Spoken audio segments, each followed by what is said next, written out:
What's up, everybody? It's your boy Tru Element 78 in the building with your one and only reigning, defending Mondo Lucha Hall of Famer, the X-Man, Xavier Mustafa.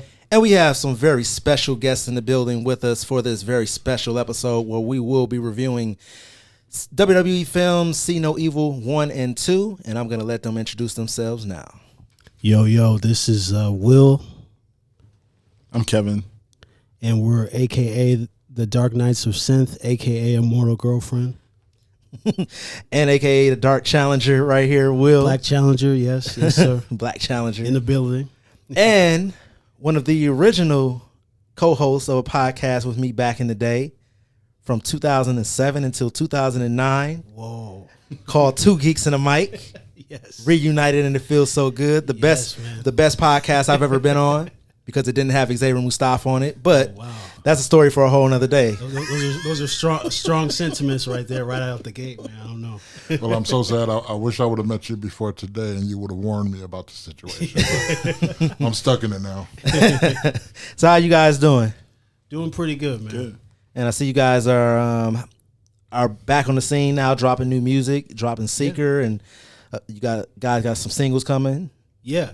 We just dropped 2 singles. What's up with you guys since the quarantine and everything? You got a couple of songs that have dropped. You got others, and you got Seeker. Right. Yeah.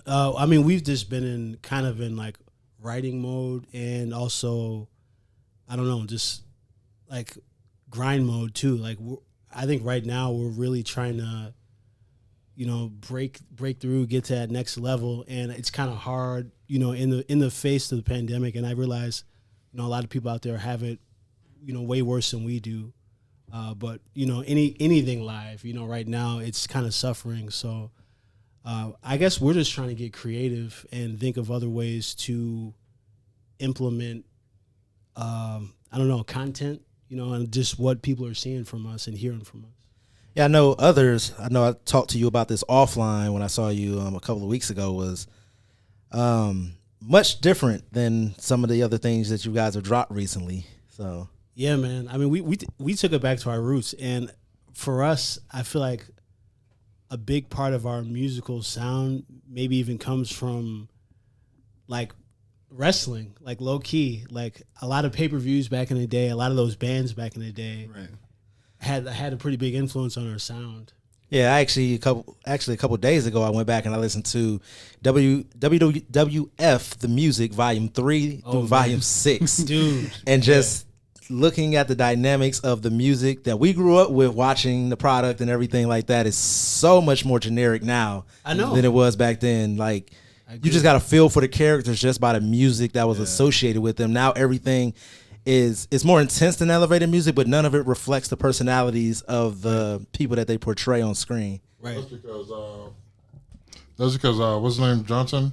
Yeah, Jimmy Johnston. CFO is gone. Oh, and CFO Dollar Sign was not good either, but I don't know who's making the music. But Jimmy Johnston, it's better than Vince McMahon back there making it. You might want to edit that out. He's back there being Kevin Dunn back there editing it. Speaking of which, brings us to the creative disasters that are See No Evil 1 and See No Evil Part 2. Which we're going to take them one by one, and then we'll discuss how they basically come together to make one pile by the end of this podcast. And, I guess I'm being not too generous to the movies. I actually enjoyed the first movie more than I enjoyed Part 2. But we're going to get into all of that. I'm just going to run out some stats real quick about See No Evil Part 1. Me and Will here, we actually saw this movie together in theaters when it released. Back in 2006, May 19th, 2006 to be specific. And this had been being built up for half a year pretty much with Kane losing the mask and everything in WWE and coming out with the chain and the hook and remember May 19th and all of those promos. You guys may remember that. Like, what did you think back then watching the product? I was like, I'm not going to see this movie. Yeah, I know you just said this was your first time seeing the movies. Yep, today. Both of them.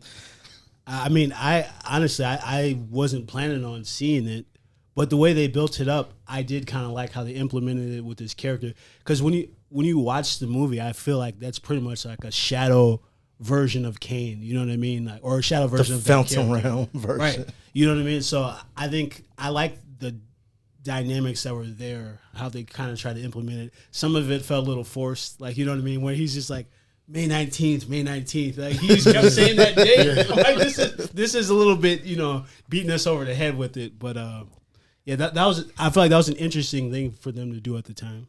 Yeah. What about you, Kev? I feel like I didn't remember any of that until you just brought it up. But yeah, I remember that. It was a little, they were being extra with it. But wasn't this their first WWE movie? This was the biggest production that they have done up to this point. Like, there were other films that had the WWE tag on them, like The Mummy had it, The Rundown had it. The Rundown. Oh, dude, yeah, that was But a good movie. they even went back and did the No Holds Barred has the WWE logo in there just because their talent was there.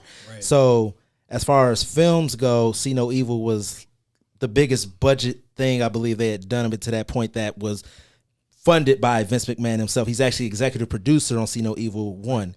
Right. And just looking at the product now of what they do with The Fiend, Bray Wyatt, Yeah. this movie was the precursor to the Firefly Funhouse and everything. That like all these cinematic films look like See No Evil Part 1. And like I said, we're going to discuss at the end comparing the two movies, but you see 2 where Vince McMahon was not executive producer, and it's a completely different vibe, filmed completely differently.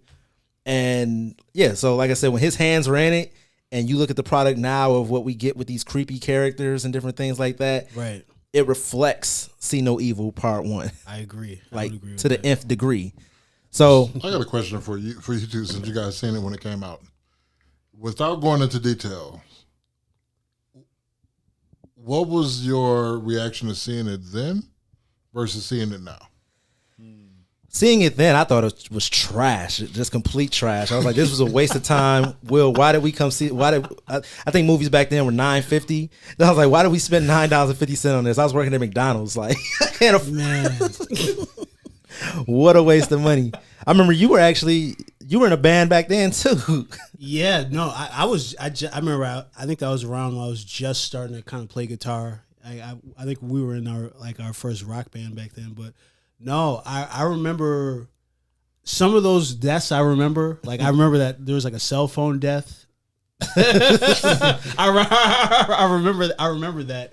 But outside of that, it was interesting to watch it now because I feel like just who I am as a person, my understanding of like cinematography, storytelling, you know what I mean? Like just from watching wrestling alone, I feel like it can give you an idea of like where stories are going. So if we're getting into it, what I liked about the first movie was how they set it up. It was kind of like the Breakfast Club meets like Friday the 13th. You know what I mean? It was funny. That's actually funny you say that. That's kind of how they went about it, and that's kind of what that was one of the dynamics I liked about that movie. Yeah, the pushback I'll give against the Breakfast Club is that the Breakfast Club developed characters, and this movie didn't develop characters at all except for Michael, right? Who pretty much was everything that's wrong with the WWE right now when it comes to characterization, is that he does all the bad things and then he does one good thing. Yeah, he's redeemed. And he's supposed to be redeemed 100%. And I guess we need to throw out there that this is a spoiler review of the movie if you haven't seen it yet. But yeah, so I'm just going to run down a couple more things with the movie. So it was directed by Gregory Dark, written by Dan Madigan. It had a budget of $8 million. Its opening weekend, which me and Will were a part of, it grossed $4.5 million, and the worldwide gross in the end, I believe, was $16.7 million.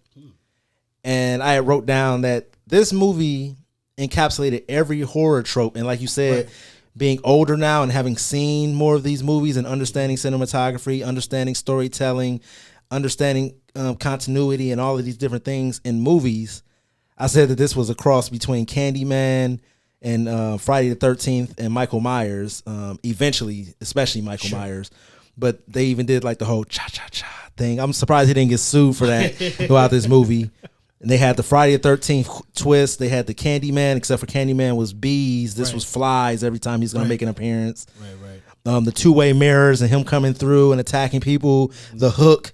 Like, all of these different things were just taken completely from all these other horror movies to make this movie. So, See No Evil Part 1, as I was watching it, I was like, this is the Marjorie Taylor Greene story.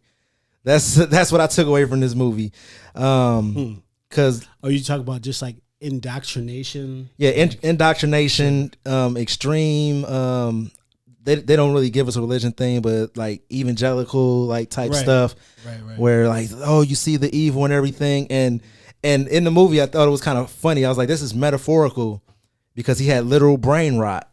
Oh, sure. And it will rot your brain to be that indoctrinated into dogma, into a dogma. Right. Where you have this one focus, this one driving force. For sure.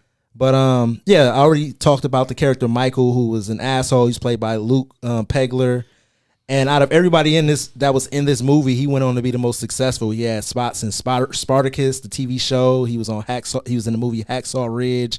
Okay. So good for him. But everybody else in here, their careers pretty much petered out in 2016. like nobody else really went on to do much from the research that I saw. Okay. You know what? To let you know how the character development was, is I don't even know which one was Michael. Exactly. Well, he was the main guy who was just an asshole for no reason, destroying stuff in the hotel. He had a pipe. Throwing cans at dogs. He had a pipe. Yeah, that was his most notable. Like I literally had the right. Like I was watching the movie and it was moving so fast. I was like, you showed us these characters. You didn't really introduce any of them. We hear their names fleeting. Right. But pretty much this movie starts with some prisoners. Actually, I said I was gonna run down like the narrative of the movie for everybody, but before I do that, sure, I want to the IMDb score for this is a 5.1 out of 10. Rotten Tomatoes has it at a 9%, and I watched it on Vudu and had a 3.8 out of 5. Which at the end of watching it asked you what would you rate it. I gave it a 3.5 out of 5. So. Right. I thought that was pretty fair. That's about where I'd probably put it too. Right. So the synopsis for the movie says, a group of delinquents are sent to clean the Black Whale Hotel. Little do they know, reclusive psychopath Jacob Goodnight has holed away in the rotting hotel. When one of the teens is captured, those who remain, a group that includes the cop who put a bullet in Goodnight's head 4 years ago, band together to survive against the brutal killer. So... yeah, starts off with these two cops going to what looked like a dilapidated church, right? Where it's boarded up and everything. There's candles lit, looking like there's about to be a human sacrifice, and they find this lady on the ground. There's music playing. There's that Jesus loves little children.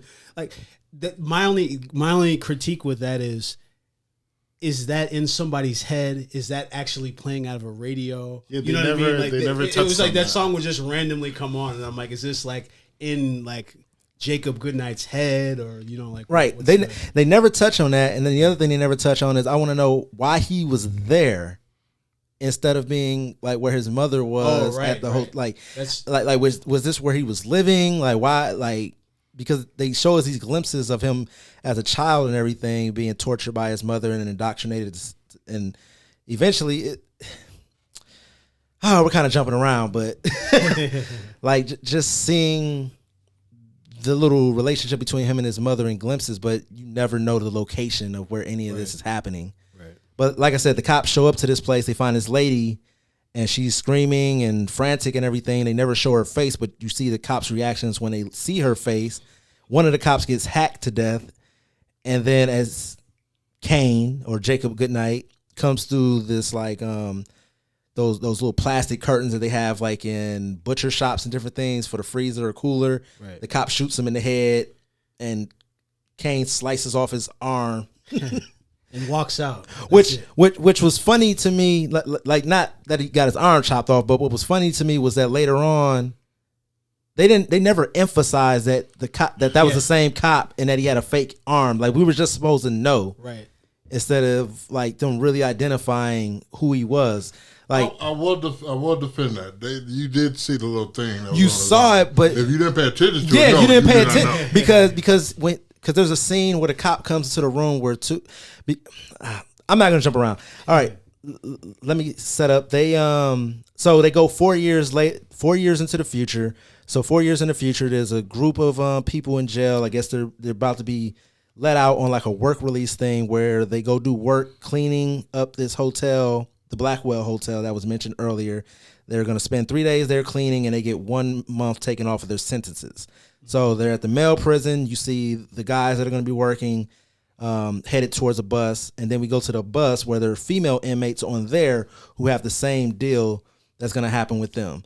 So when they arrive at the hotel, they're greeted by Margaret, who we later find out is Margaret Goodnight, which is Jacob Goodnight's mother, obviously. Mm-hmm. But we don't know that at the time. And or do we? Right. And so everybody's supposed to go.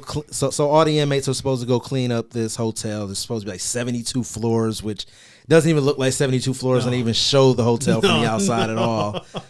Like the penthouse is on the 72nd floor. Don't go there. There's a fire. It's like you showed us this from the ground. I think I only counted like 22 floors. Like, you're making shit up. This isn't the Towering Inferno.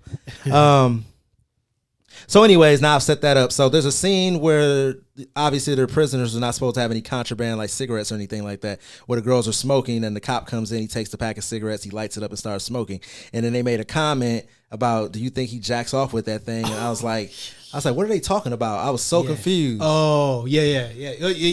Well, dude, okay, I will say this. At that point, and just as Mustafa pointed out, he was holding the pack of cigarettes, like he had his hand there. So there was a shot where you could clearly see like his, I didn't go back. I didn't rewind it. For sure. I don't blame you.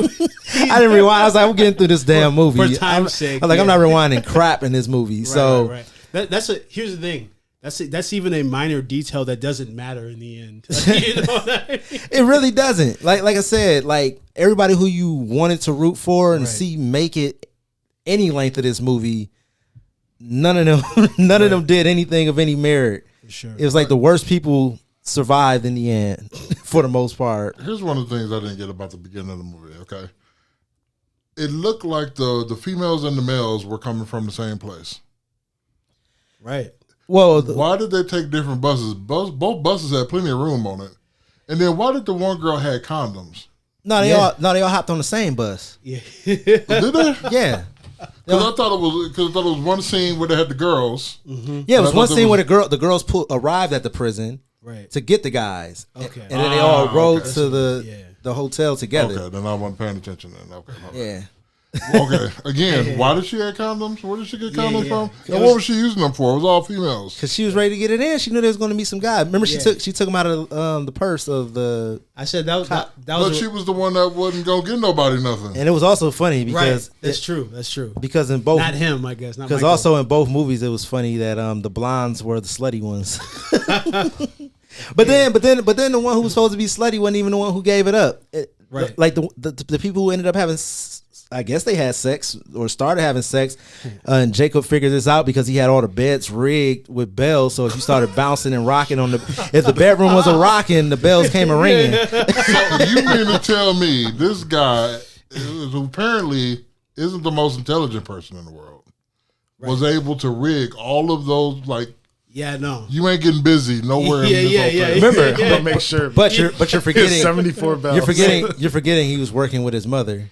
That's true. That's true. And being a fundamentalist will drive you to do things. And then there was this one part where they ran into like one of the wires, and then they just kept jingling it. I'm like, why would you do that? Right.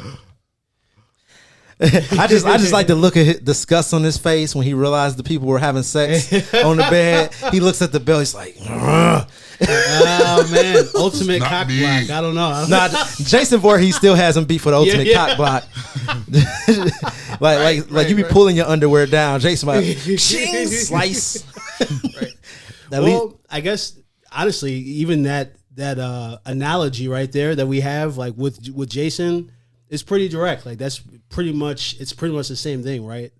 Yeah. Like this mother son, like this weird thing with like people get it in. You know what I mean? Sinning, Yeah, sinning, right. I guess. At least Jason had more of a reason, but Sure. Well, actually, you know what? I'll give Jason more credit. Jason actually lets people finish before he comes and murders them. Like he at least lets them get it in. Like Jason was like, I died because people were having sex, so no sex for nobody. Sure. There you go. Right. That's fair enough. So this it's just funny to me that I didn't write down every single character in the movie, but I believe there were like 9 characters. Right. There was Christine, Kira, Michael, Tyson, Zoe, Melissa, Richie, Russell, There you go. and Margaret. All right. Well, Richie was the first person that got killed. That's the first time I heard any of those names. By the way. They don't introduce them that way. Yeah, Richie was the first one that got killed, and all I knew about him was that he had a map. He knew that all the secret passageways were real, and he ended up seeing that dead hobo and hauling ass. Yeah. Okay, again, if he was in prison, where did he get this map from? It's a good question, man. Hey, we can't act like people in prison don't be getting information, getting papers from And somewhere. then he was bogus as hell for leaving the black guy. Then he got caught, and then he wanted the black guy to help him. So I wasn't mad. Dude was like, "Oh, you on your own, bro. You on your own." And I appreciate them not killing the black guy first. Yeah. they saved him I for noticed. last. I noted that. Well, actually, remember, Richie didn't die. He didn't kill Richie. yeah, it's- Remember, Richie was alive to see Kira or whatever in the cage, and then he got his eyes plucked out. So he was not the first one to die. I believe the first one to die was the Wasn't it that woman? it was the horny guys. Yeah, it was Russell and Melissa, and we barely knew anything about them. All we knew was Melissa was vegan or vegetarian, and that she shaved her legs so that she could get it in with Russell. And so Russell was the first one to get killed, and he was like Mexican, so they took out they took out a person of color first in this movie, as he was trying to lower Melissa down to the ground with the fire hose wrapped around her waist. Yep. And then Kane gave Melissa exactly what she asked for to let her go, and so she ended up falling not to the ground to break, not to the ground to die, but to break her arm and then be killed by dogs. Right. I thought That was gruesome. Yeah. That was the one thing about this movie. They They gave us some pretty creative kills, and they actually gave us kill and bloody. Right. It was bloody. The main fault of this movie, like I'm not going to continue to run down everything about all the characters. I just want to give an idea of how much we actually knew about these characters that we were supposed to care about or be invested in at all. Right. But that's the one thing that this movie had, and in B movies typically, especially low budget ones, you'll get some blood, some type of practical effects and everything like that. But this one went over and beyond, I believe, on even the way that Jacob was killed in the end of the movie. It was CGI, it wasn't all practical effects, but it was still creative. It was like a fatality. You know what I mean? It was like, hey, from Mortal Kombat. here's his heart being destroyed or whatever, you know. So I appreciated that because that's I appreciate it being a bloody movie. Like in 2021, we don't get this was released in theaters. We don't get this stuff released in theaters these days.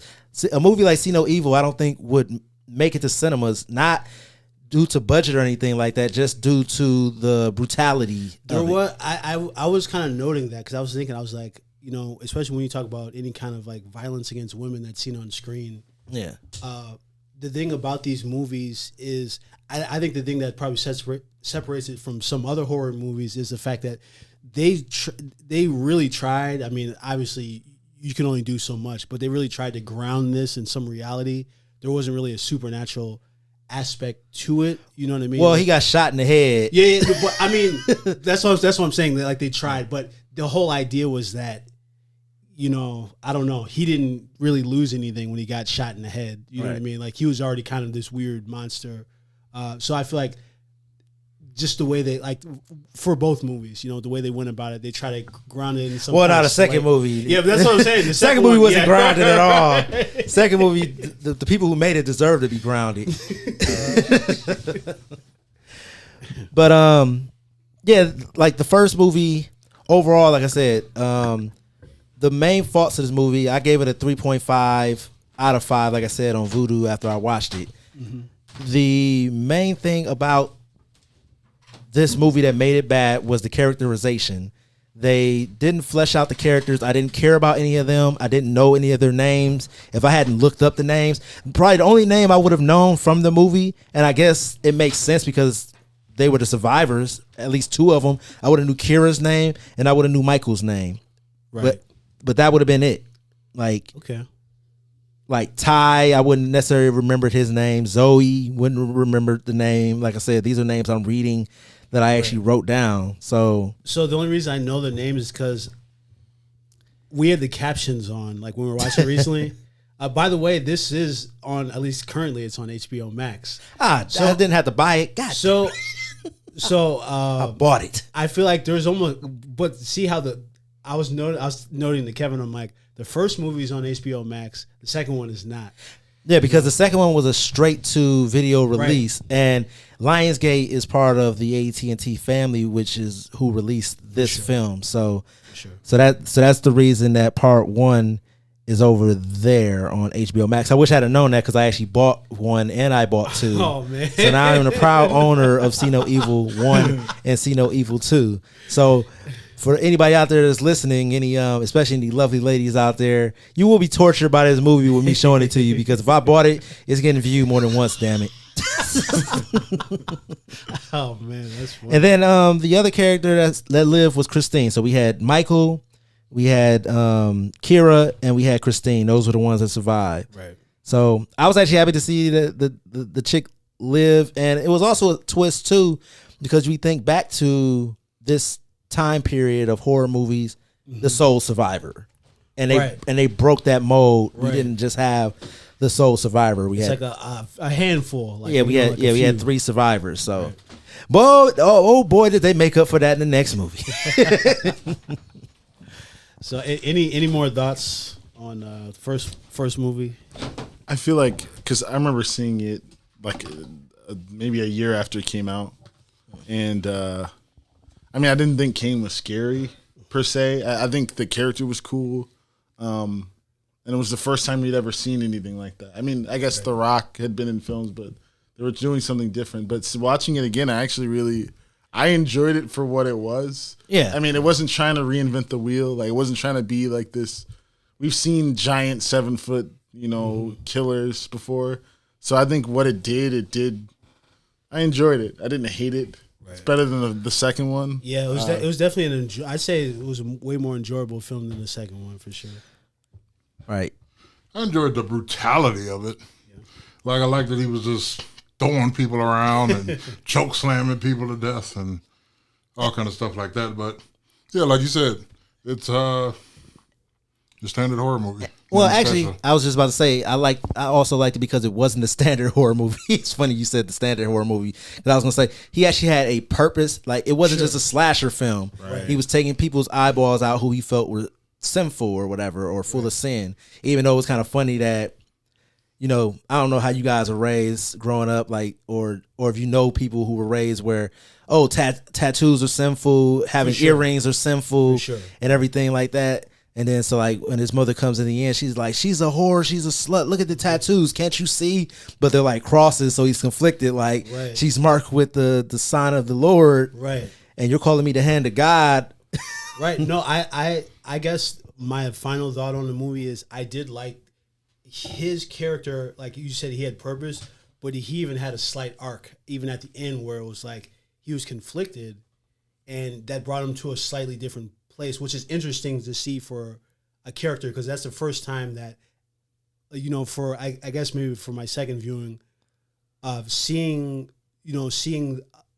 heel or villain in that role, right, having like a slight bit of sympathy, I feel like it's cool. And then you just kill him off, then it's like okay, like then you could kill him. You almost get this sense of he was a victim too of himself, like, right. You know what I mean, to a degree. He was a victim of what he was taught by the person he trusted to take care of him. Right. So I do want to defend myself for a second. The reason why I say standard is because when I watch a horror movie, if I'm still thinking about it 3, 4, 5 hours later, that night, the next day, it's a good horror movie. This wasn't really, to me, better than average horror movies because after it went off, I was like, okay. I'm not scared about anything. I'm not thinking about nothing. Yeah. You know, I'm just not like sad about anything. You know, you watch The Exorcist. You're not thinking about all that sin you've been committing and losing your eyeballs. I mean, you watch something like The Exorcist or something like that. Like a couple hours later, you're like, man, that was messed up. Oh, I did want to make two more comments about the movie. Okay. Like I said, spoilers. When he killed his mother and he threw her into the spikes.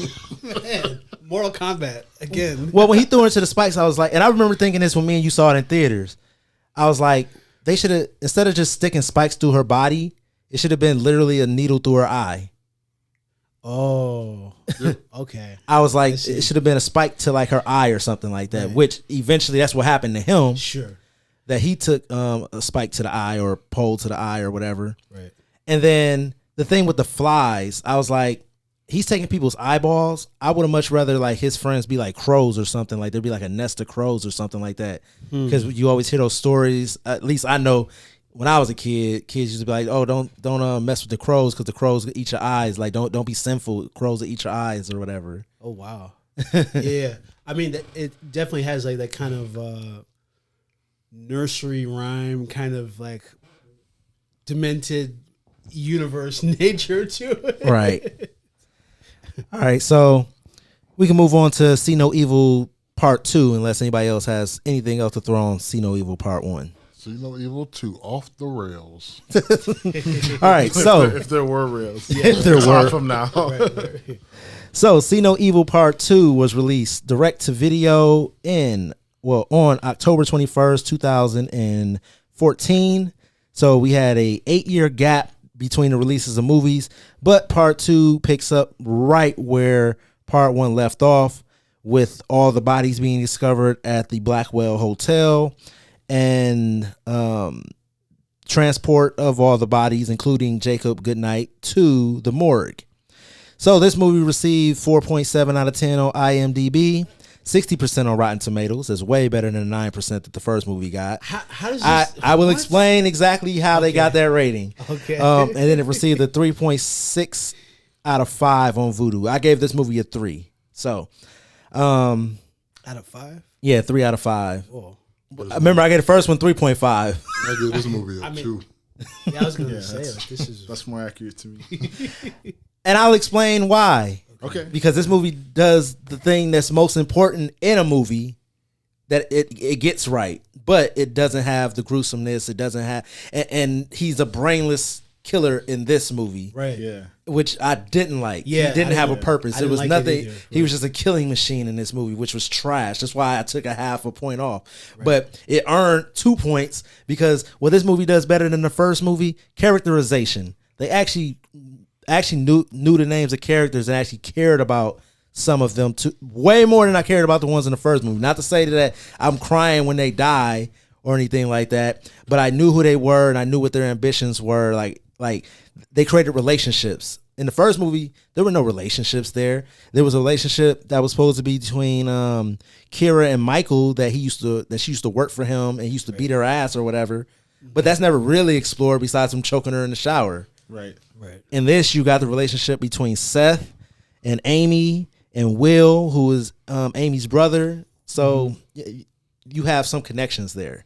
All right, I'll give you that. And it's Amy's birthday, and all these people are there for her party, so they're supposed to be friends and everything. I'll give you that, but everything else is trash. Yeah, everything else was trash. But in a movie, characterization is very important, and this actually gets that right. Here's the thing: I will say that is important. We have to care about who dies and who lives, but it's hard when the purpose that these people are dying just feels. Yeah. I don't know. You know what I mean?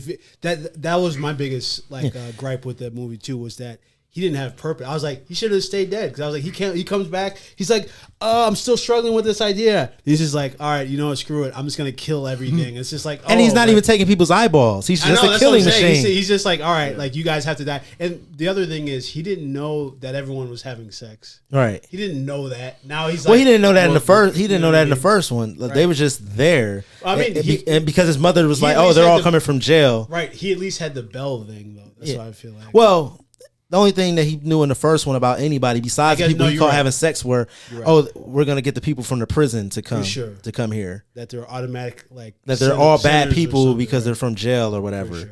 In the second movie, he didn't know anything about any of these people besides the people he caught having sex. Mm-hmm. So he's just like, I mean, maybe it's creepy, right? By the way, we'll get there. So let me bring up a point because we compared the first movie to Friday the 13th, right? Now, at what point and for what reason did it become supernatural? Well, like I said, this was Michael Myers. This movie was just Michael Myers. That's all it was. Because remember, in Friday the 13th, Jason didn't become supernatural until they dug him up and tried. He didn't become supernatural till 3 or 4. What 4? Sure, exactly. Yeah. Which I feel like by then it was more of a plot device because it was like it doesn't make sense that dude's alive. It's like let's just give him like extra means. I am trying to think of which one he did become fully supernatural. That's when they dug him up. It was, the one guy dug him up. It was 3. And he put the thing to him, and the lightning bolt hit him. It was 3, and then 4 is when he got the mask. I think I was watching. It was Jason. Is 3 the one I'm talking about? No, 3 is when he became supernatural, I believe, or it was 4. It was whenever he got the mask, which I think was 4. So I think all that happened in the 4th one, and we got 11. There was Jason Goes to Hell where he becomes. Jason Goes to Hell was he after. He becomes like ethereal, like his body was destroyed, but he like his spirit went into people. Yeah, remember that was when he got buried when they buried him or whatever. And he went to hell and everything. So he was supernatural before that. Okay, and then he went to hell. Jacob, good night. First of all, all right. So let me point out some Tyler Perry level trash. The part where he was laying on the table and the girl was all like kissing on him and stuff. Right. First of all, you can see him breathing. Sure. You can see his stomach breathing, which was trash. And then all of a sudden, then at that point, he woke up. How did he woke up? We saw the thing go through his heart like Mortal Kombat 11. Right. Yeah, it's like that was somehow survivable. That fall, the spike to the eye. Yeah. The fall, shattering everything in his body, the dog pissing in his eye. Yeah. Like he just went through all of this, and then he was resurrected for what reason? 8 years later, like anybody was begging for a sequel. But I'm gonna run down the release date. I already said October 21st, 2014. The directors of this movie were Jen Saska and Sylvia Saska. These are twin sisters, and at this time they had a lot of buzz around them for a pretty important and pretty dope horror movie that came out around this time. What was the name of that movie? I have it on my list of movies to own. I've had it in my wish list for a while. It never goes on sale. American Mary, that's what it was called. And this movie also had an up-and-coming star, and I do not have her real name in front of me. But she was Tamara in this movie, or Tamara. She's the one who actually... Catherine Isabel? Yeah, her name is on the cover of the movie, but she's not even in the entire movie. That's weird. And she's the one who humps on Kane in the movie and everything like that. See, what I was actually expecting to happen when they were having sex, I thought she was going to look over and he was going to have an erection. And she was going to lose her shit. And she was going to lose her shit like, look.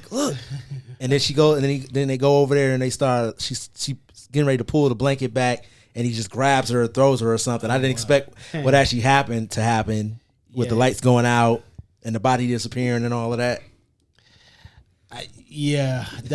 That whole scene, man, damn.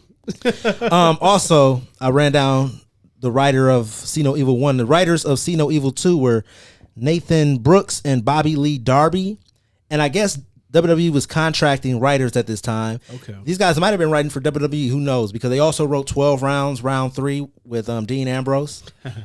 They wrote See No Evil 2, and they also wrote The Eliminators, which had Stu Bennett in it. Who?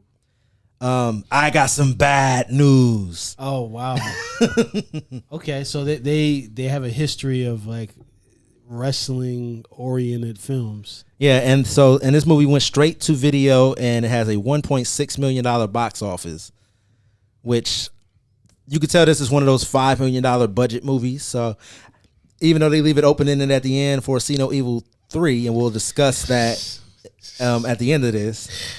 Oh, man. But I don't see it happening. but we'll discuss. Not with Glenn Jacobs being the mayor. I don't think we're going to see anymore. See no evils unless they recast them, kind of like they do the. What's the movie with they had John Cena in a lot? Then they had the Miz. What, the Marine? Yeah, let's do it like the Marine for sure. All right, so get Braun Strowman. Get Braun Strowman in there. Yeah, or that. See No Evil 3 with the Fiend. Hey, I'm gonna copyright this. Don't steal my idea, Vince. What you gonna pay me? I don't think Vince takes anybody else's ideas at all. Shit! Now it's not gonna happen. But so I said this movie had better characterization, but the thing this movie does worse than any movie I've seen in a long time is continuity. Everything from his eye patch. So they show us a flashback from the first movie, right? That shows he got stabbed in his left eye.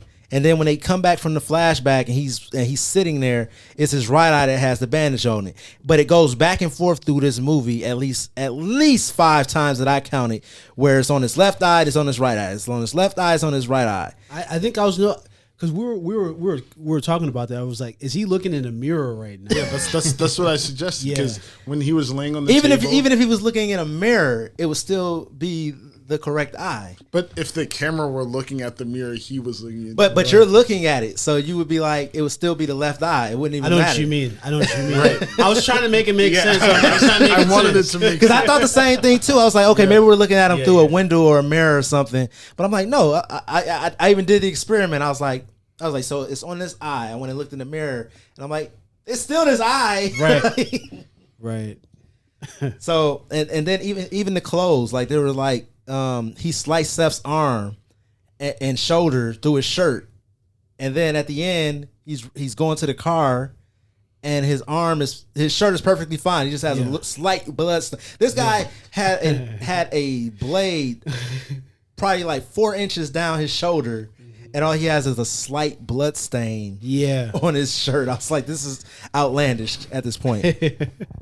Plus, I feel like the blood in the second one was weaker, man. There was limited blood in the second one. Like, it was more stains, and then like the bloodiest part, which was the part where I said, this is when I started hating the Seth character, because I wrote down in my notes, I was like, Seth, pussy. Like, I was like, he has a crush on Amy and he's pussy.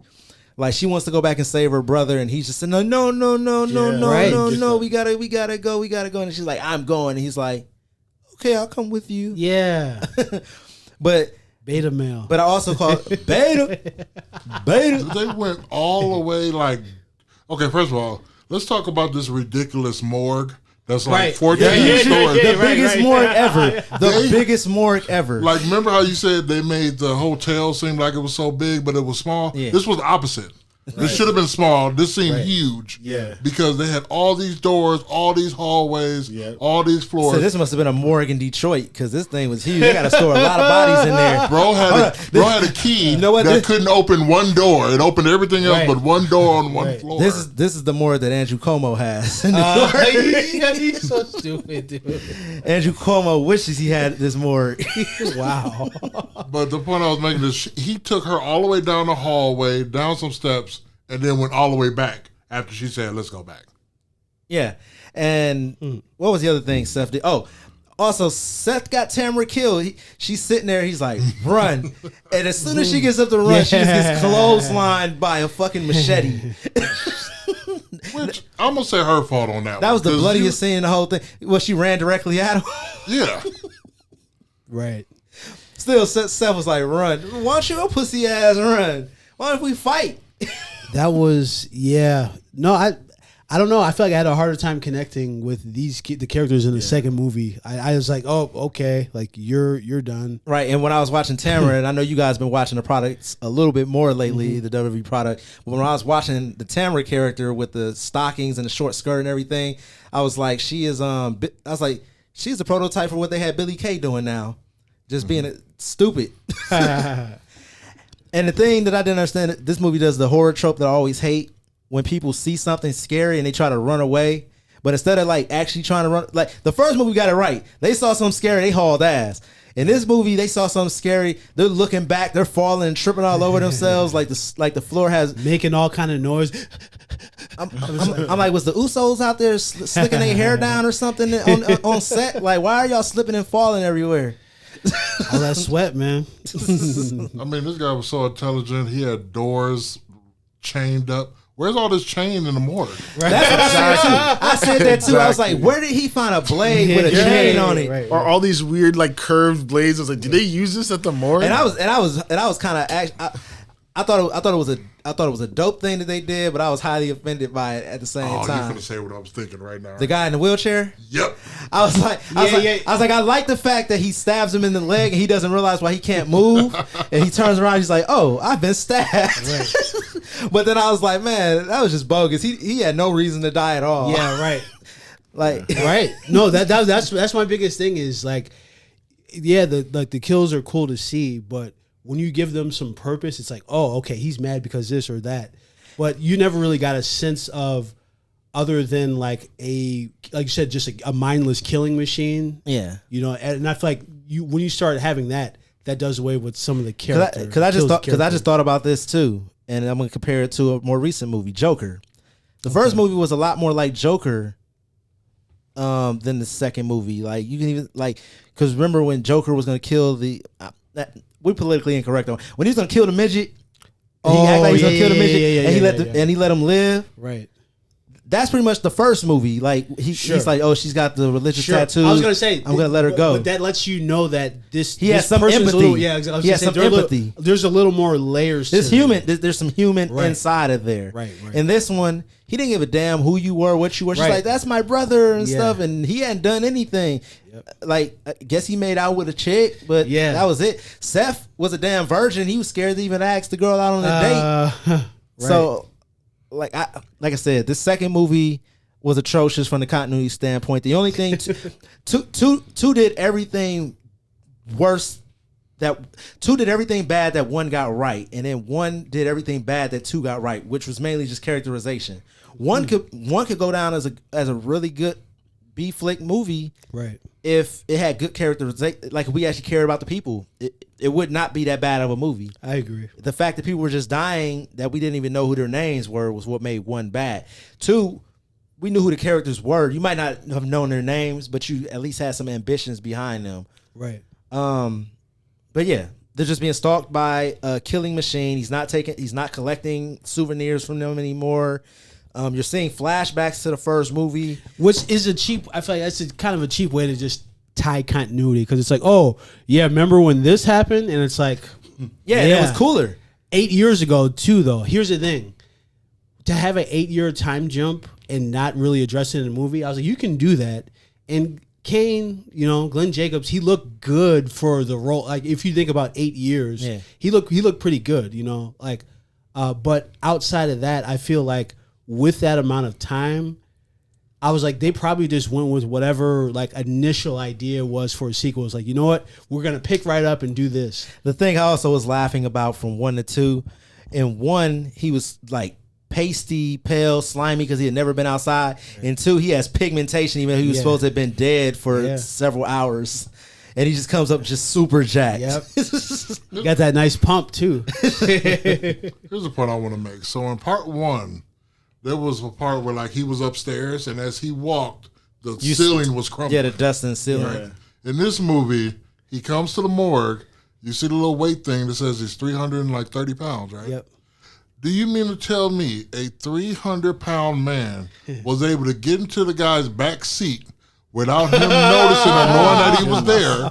Wow. Then get out without being seen. Yeah. Somehow get to the other side of him. Yep. So that he's behind him when he stealthy. turns around. Look, I would give this guy credit that he had just gotten the shit kicked out of him for like 5 minutes. Sure. Eyes puffy and swollen. Yeah. He ain't looking in the back seat.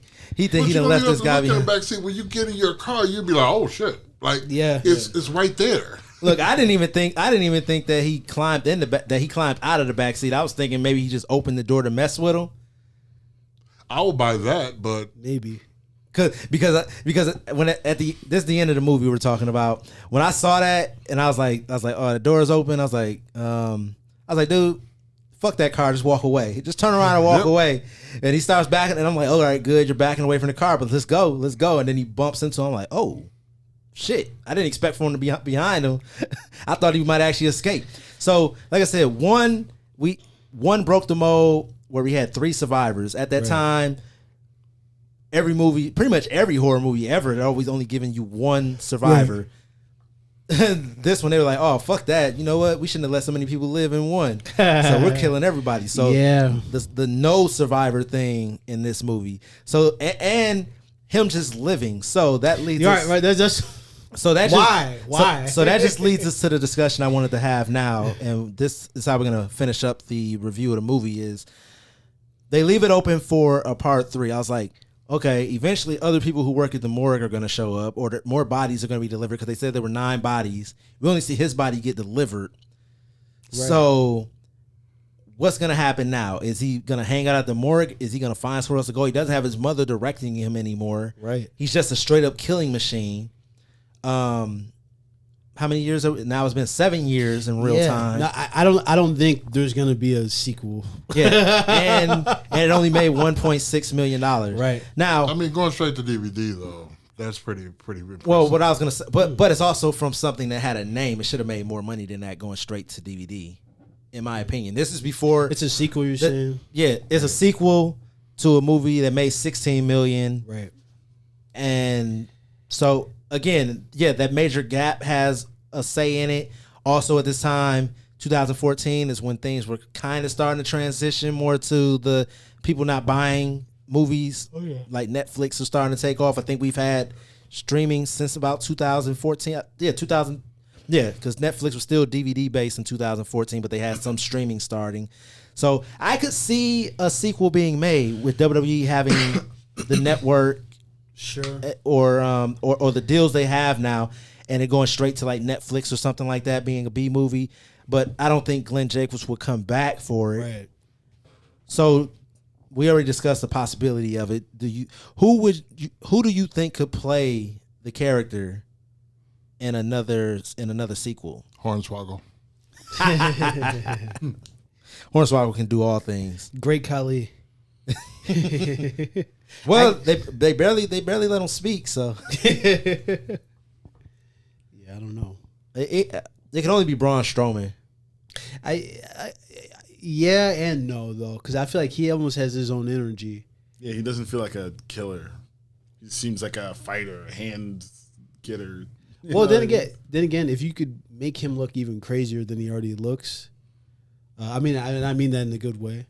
Like just make him a little more frightening, because I mean he has the size. I mean that's all. I feel like for those roles, that's all you really need to do.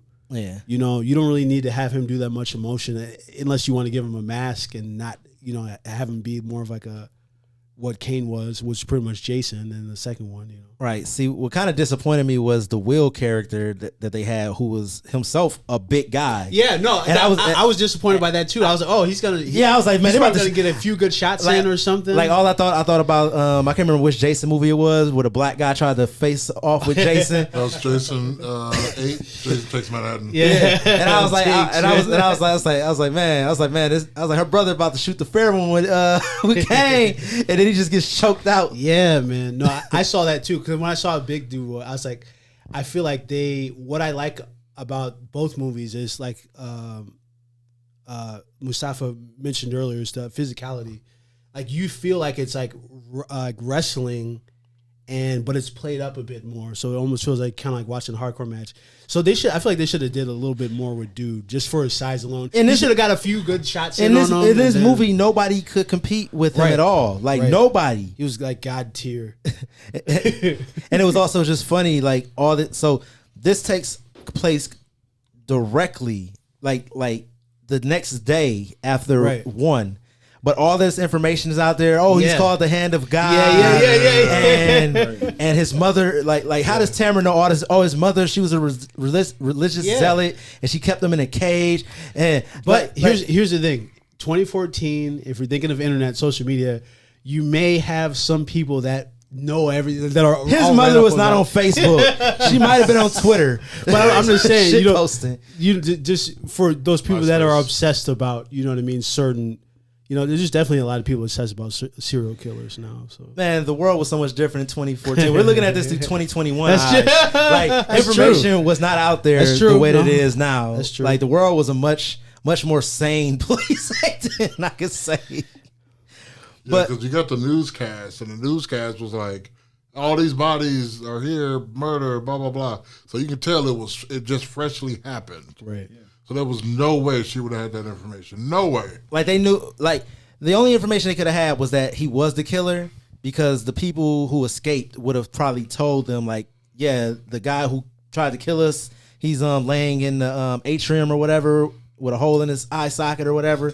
So they would have had that information. But as far as knowing anything about his upbringing and all of that stuff about his mother, I can't see that 24 hours later at all. Right. That would have been at least 3 weeks on the his mother was Margaret on the 2020 special. Yeah, that is new. Like I said, even if it was like, then again, 8 years, I feel like would be a bit much to know. Even if someone is a serial killer, that wouldn't stay in the news. Like the only information they would have had is that there was a 4-year gap in their timeline. Right. Well, not even in their timeline.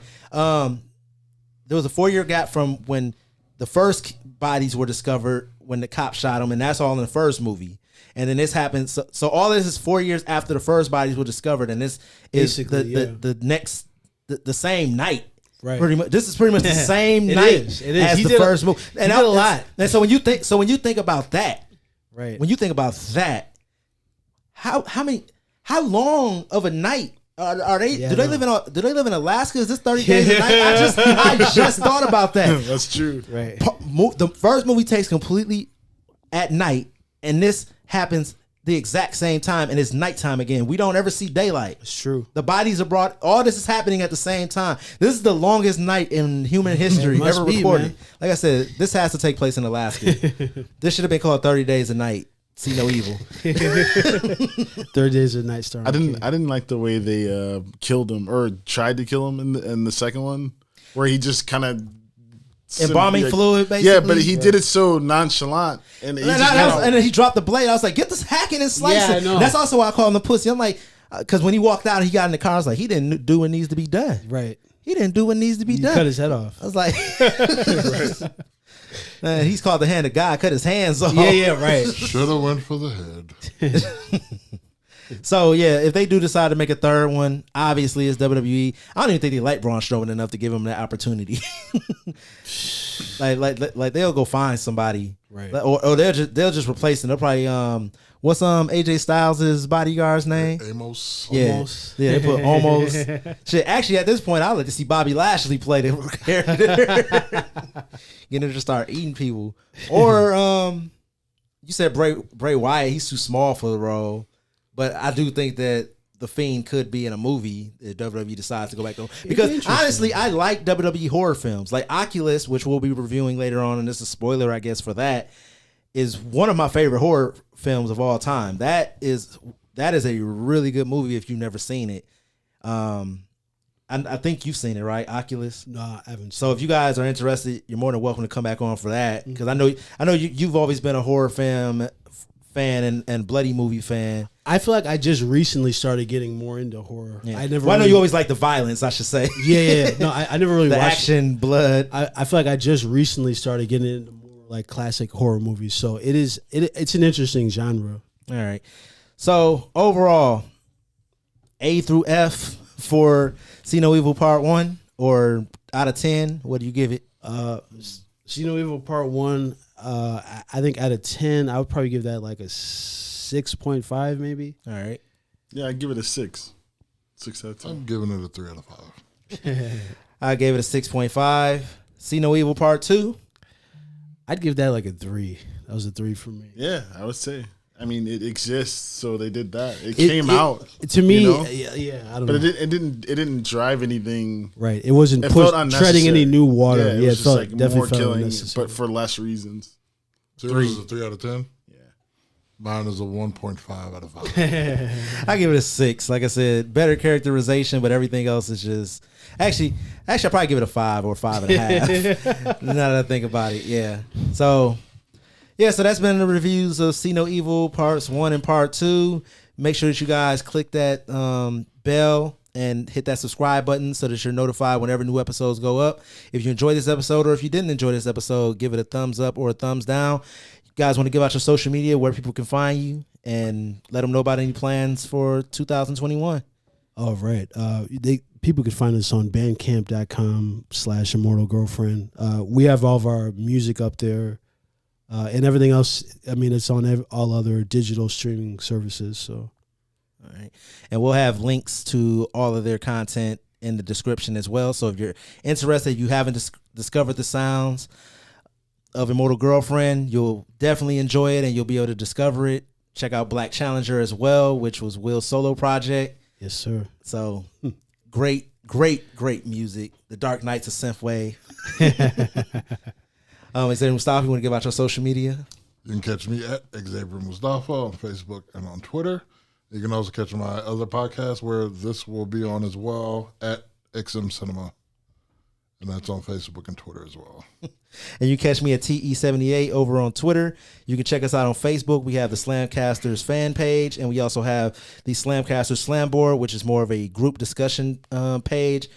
Other than that, be sure to subscribe to us wherever you get your podcast from. This is completely different content over there on the podcast than what you get over here on YouTube. So we'd like for you to be subscribed to us everywhere that we are.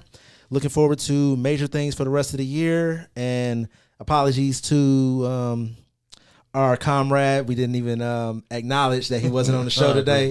The natural Chris Black couldn't make it on this episode. But we hope that everything is working out well for him and that he's doing fine. Like I said, we up out of here. Holla at your boys. Come get slammed. Peace.